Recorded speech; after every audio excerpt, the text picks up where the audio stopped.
नमस्कार दोस्तों, आज हमारा उद्देश्य एलसीएम और एचसीएफ हल करना। ठीक है। एलसीएम का पूरा नाम होता है लोएस्ट कॉमन मल्टीपल, मतलब वह छोटी से छोटी संख्या जो प्रत्येक दी गई संख्या से पूर्णतः विभक्त हो जाए। ठीक है, वो दी गई संख्या का एलसीएम कहलाएगा। आइए इसे हम उदाहरण से समझते हैं। सबसे पहले जैसे हमने संख्याएं ले ली 4, 6 और 8, इसका हमें निकालना है एलसीएम। तो इसका एलसीएम निकालने के लिए हम क्या करेंगे, अभाज्य गुणनखंड विधि का उपयोग करेंगे। अभाज्य गुणनखंड विधि कैसी होती है कि उसमें हम अभाज्य संख्याओं से भाग करते जाते संख्याओं में। तो 2 से 4 को भाग देंगे तो देखो 2 दूना 4, 2 से 2 तिया 6, 2 चौक 8। फिर यदि मैं 2 से करूँ तो 2 एकम 2, 3 नहीं भाग जाता, ऐसा कैसा आएगा, 2 दूना 4। फिर 2 से करूँ 2 एकम 2, फिर 3 से। तो सब यहाँ पे यदि एलसीएम निकालें हम किसका, 4, 6, 8 का, तो क्या आएगा, इन सबका गुणा, मतलब 2 दूना 4 दूना 8 तिया 24। ठीक है, ये हमारा हो गया एलसीएम। इसी तरीके से एचसीएफ की बात हम कर रहे हैं, तो एचसीएफ के लिए क्या होता है कि वह बड़ी से बड़ी संख्या होती है। ये देखो इधर क्या कि ये ऐसी छोटी से छोटी संख्या है जिसमें इन सबसे भाग जाएगा, 4 से भी जाएगा, 6 से भी जाएगा, 8 से भी जाएगा।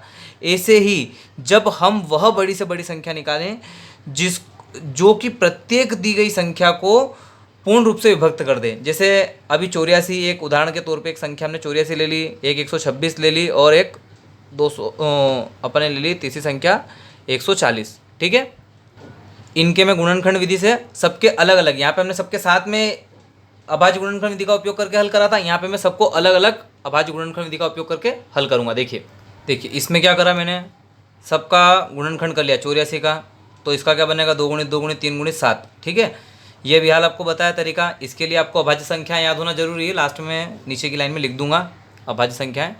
फिर 2 से 126 को भी हमने सॉल्व किया, तो इसके भी ऐसे गुणनखंड निकले।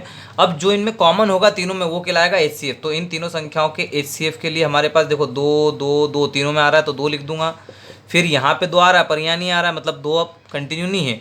3 यहाँ आ रहा है, यहाँ आ रहा है, पर यहाँ 3 भी नहीं हो सकता, सॉरी। फिर 7 आ रहा है, यहाँ भी और यहाँ भी, तो 7। तो हमारा एचसीएफ कितना बनेगा, 2 7 14। ठीक है, इस तरीके से एलसीएम और एचसीएफ आपको क्लियर हुआ। अब इसके बेस के क्वेश्चन मैं आपको बताता हूँ। ठीक है, क्वेश्चन से पहले दोस्तों एक बार और एचसीएफ का थोड़ा सा एक पॉइंट आपको क्लियर कर दूँ मैं। एचसीएफ ये ऐसी बड़ी से बड़ी संख्या है जिससे इसमें भी भाग जाएगा 14 छंग 84, इससे इसमें भी भाग जाएगा 14 नंबर की 126, और इसमें भी भाग जाएगा 14 धाम की 140। मतलब एचसीएफ हाईएस्ट कॉमन फैक्टर होता है उन सब में से निकाला हुआ। ठीक है, अब हम कुछ फॉर्मूले और उसकी बेस के क्वेश्चन सॉल्व करेंगे। ठीक है, देखिए दोस्तों, पहला सूत्र मैंने लिया है, दो संख्याओं का गुणनफल बराबर होता है संख्या का एलसीएम गुणित संख्या का एचसीएफ। इस फॉर्मूले का जब हम यूज़ करेंगे तो ये आपको इजीली याद हो जाएगा। देखिए पहला क्वेश्चन हमने प्रश्न लिया है, दो संख्याओं का एलसीएम कितना, एलसीएम देखो बराबर, मैं इसको सीधे सीधे रखता भी जाता हूँ सूत्र में। संख्याओं का एलसीएम 1920, मतलब दो संख्याओं का लघुत्तम समापवर्तक 1920 तथा महत्तम समापवर्तक एचसीएफ 16 है। यदि उनमें से पहली संख्या 128 है तो दूसरी संख्या, सपोज करते हैं माना कि दूसरी संख्या x है, तो दूसरी संख्या क्या होगी, तो x का मान निकालना है।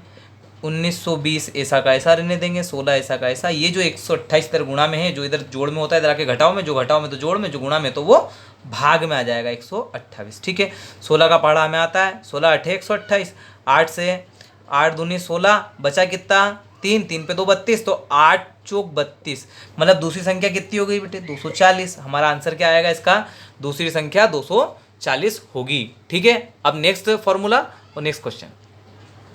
दोस्तों मैंने आपके सामने दो फॉर्मूले लिखे हैं, भिन्नों का एचसीएफ। तो जब भिन्नों का एचसीएफ निकालना हो, भिन्न क्या होते हैं, अंश बटे हर, ऊपर वाली संख्या अंश होती है, नीचे वाली संख्या हर होती है। अभी क्वेश्चन लूंगा तो आपको समझ में और आसानी से आएगा।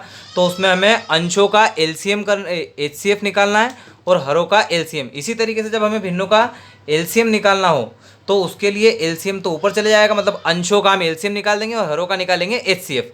ठीक है, इस बेस का क्वेश्चन मैं आपको समझा रहा हूँ, और बाकी के इस टाइप के क्वेश्चन के लिए हम हमारे प्रैक्टिस क्वेश्चन जो लेंगे उनमें मैं आपको क्वेश्चन दूंगा, आप करके देखिएगा। आशा करता हूँ आपसे क्वेश्चन बनेगा। ठीक है, देखिए दोस्तों, मैंने इस दूसरे वाले सूत्र के लिए क्वेश्चन लिया है। जैसे हमारे पास क्वेश्चन है 7/9 14/15 7/10 का एचसीएफ क्या होगा। ठीक है, वही पूछा था एचसीएफ क्या होगा। तो एचसीएफ के लिए हमारे पास सूत्र क्या है, अंशों का HCF, तो सबसे पहले हम क्या करेंगे, अंशों का HCF निकालेंगे। अंश क्या है हमारे पास, 7, 14 और 7। ठीक है, 7 अभाज्य संख्या तो 7 से करेंगे एक बार, 7 से, 7 दूनी 14, या 2 से करते तो फिर 2 एकम 2, फिर या 7 तो 7 एकम 7। ठीक है, इसे वैसे करना चाहिए था हमें 2 से, तो 2 से, 2 7 14, फिर 7 एकम 7। अब हम देख रहे हैं कि 7 यहाँ भी, 7 यहाँ भी, 7 यहाँ भी, मतलब हमारा HCF क्या हो गया, इस संख्या का HCF हुआ 7। ऐसे ही मैं 9, 15 और 10 का जब LCM निकालूंगा तो मेरे पास 9, 15 और 10 का LCM कितना आएगा, 90। ठीक है, आपको करना सिखा रखा है मैंने, आप करिएगा। ये 90, तो हमारा इसका आंसर क्या हो जाएगा, 7/90। ठीक है, इसी तरीके से आप क्वेश्चन सॉल्व करिएगा। अब बारी है प्रैक्टिस क्वेश्चन की। ठीक है, ओके दोस्तों, ये क्वेश्चन आपके प्रैक्टिस के लिए हैं, और साथ ही नीचे मैंने कुछ अभाज्य संख्या लिखी जो 2 से 20 के बीच की। इसी तरीके से इससे आगे की अभाज्य संख्या आप निकाल सकते हैं। आशा करता हूँ आपको मेरे वीडियो पसंद आ रहे होंगे। ठीक है, तो इस प्रैक्टिस सेट के लिए बेस्ट ऑफ लक।